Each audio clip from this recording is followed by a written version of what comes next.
When you think of fraud, many of us have the idea of scammers obtaining personal details fraudulently to steal our money. But these low-level scammers are only the tip of the iceberg. So what does fraud look like on a larger scale? And how can it be tackled by key governments around the world? In today's video, we will be taking a look at what is fraud, types of fraud, and how governments are tackling the problem. Hello and welcome to another KYC Lookup video where we bring you AML related content to help you enhance your knowledge in the fight against money laundering. Before diving into today's video, be sure to subscribe so you don't miss out on any future videos.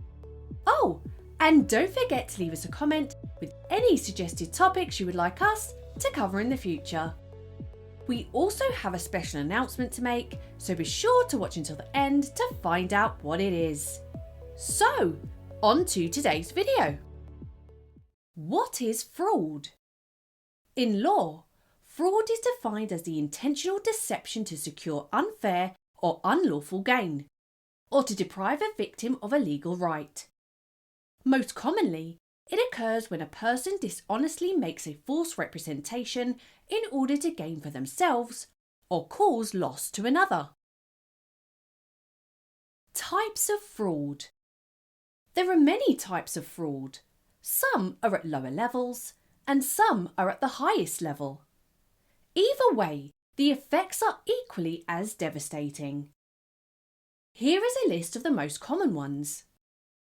Telemarketing fraud, asset misappropriation fraud, identity theft, accounting fraud, data theft, bribery and corruption, a mortgage fraud scheme, debit card and credit card fraud, charity fraud, and investment fraud.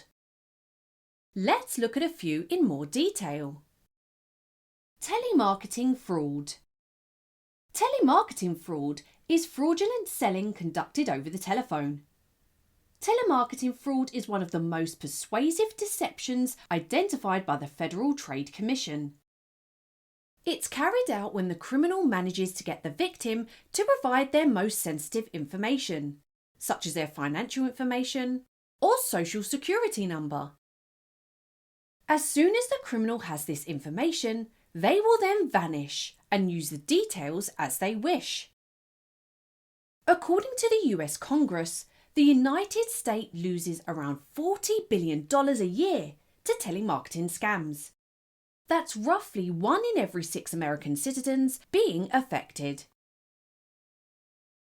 Asset misappropriation fraud. Asset misappropriation fraud happens when people who are entrusted to manage the assets of an organisation steal from it.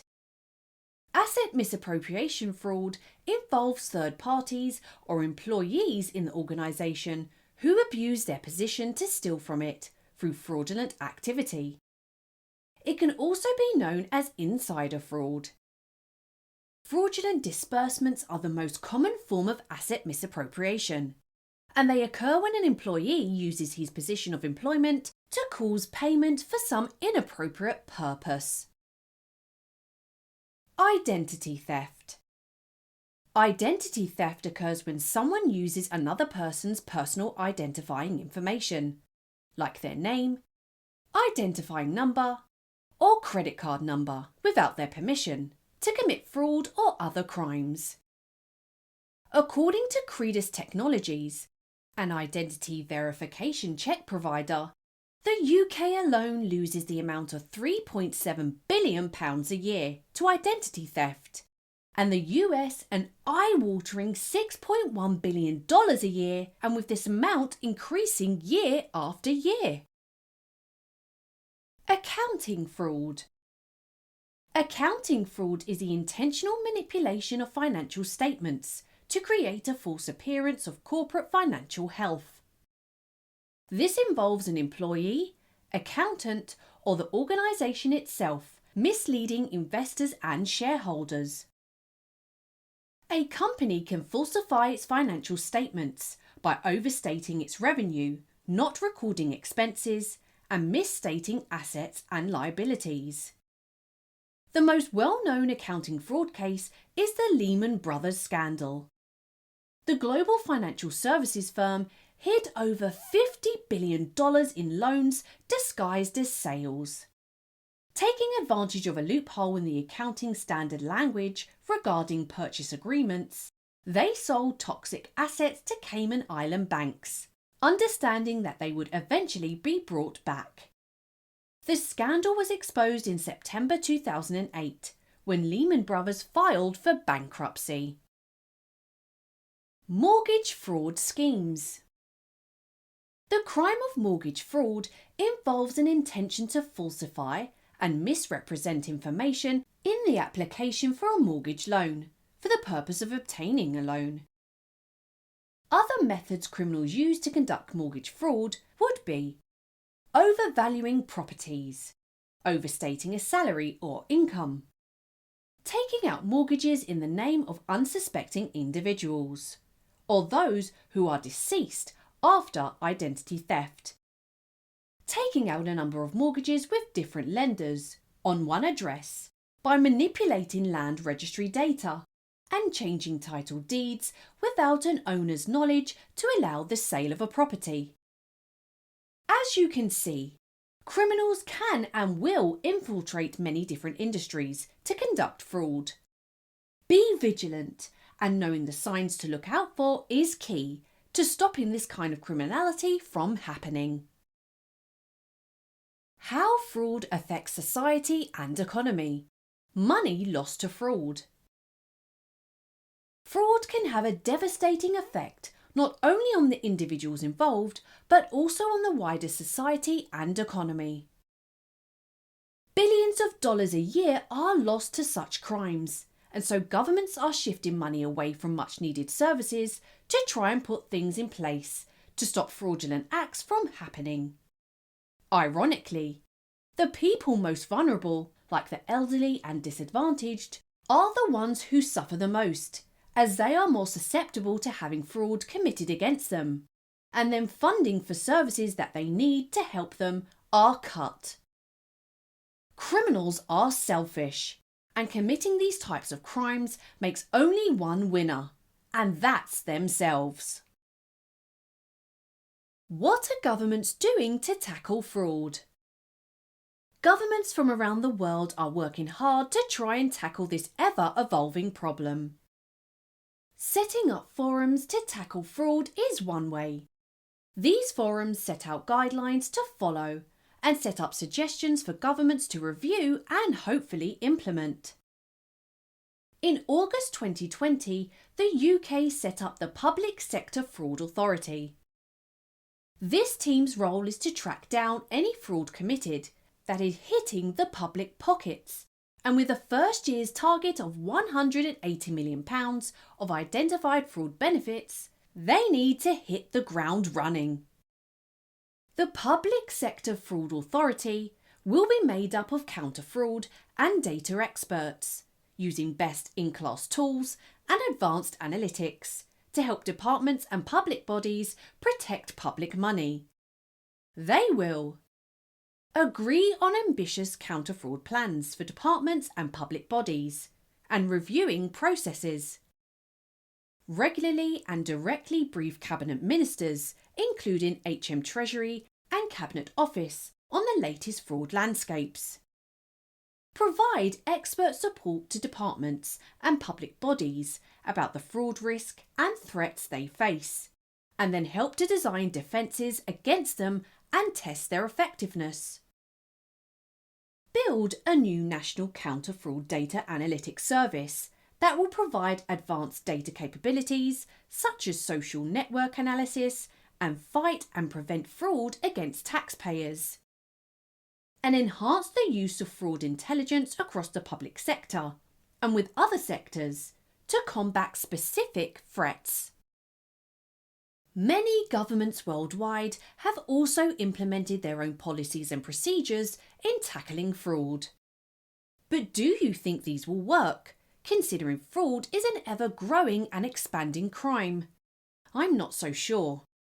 Criminals are clever and come up with the most crafty ways to get your personal information or try to defraud a company. We all must be vigilant and protect not only ourselves, but also our organisation from falling victim. An example of fraud. One of the biggest fraud scandals in history came from Enron. Enron Corporation was an American energy, commodities and services company based in Houston, Texas. It was founded by Kenneth Lay in 1985 as a merger between Lay's Houston Natural Gas and Internorth. Enron was a hugely successful company, generating billions of dollars worth of profits each year. So what went wrong? It was discovered that Enron's executives used fraudulent accounting practices to inflate the company's revenues and hide debts in its subsidiaries. The SEC, credit rating agencies, and investment banks were also accused of negligence and, in some cases, outright deception that enabled the fraud. Many at Enron orchestrated a scheme to use off-balance sheets, special purpose vehicles, SPVs, also known as special purposes entities, SPEs, to hide Enron's mountings of debt and toxic assets from investors and creditors. So who else were involved, you might be thinking?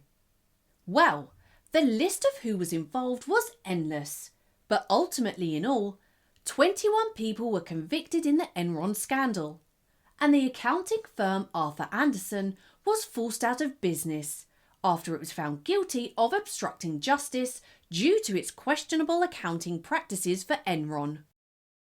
The Supreme Court later overturned the conviction, but it was too late for 85,000 Andersen employees who lost their jobs. Arthur Andersen was one of the 5 largest accounting firms in the United States at the time, and had a reputation for high standards and quality risk management. But ultimately, the chopping block fell on the head of the CEO of Enron, Jeffrey Keith Skilling, who was convicted by a Houston jury in 2006 of conspiracy, securities fraud, making false statements to auditors, and insider trading. He received a prison sentence of 24 years. But that was eventually reduced and he left prison in 2019. Well, there you have it. What is fraud, types of fraud, and how governments are tackling the problem. Now for the special announcement mentioned at the start of the video. We have now launched our very own courses for you to take a more in-depth look at a variety of subjects, such as Introduction to AML, beneficial ownership, and customer risk rating, for example. So make sure you visit our website for further details. And let us help you connect the dots in KYC. Thank you for watching the video. And if you made it this far, don't forget to like and subscribe to watch more amazing videos.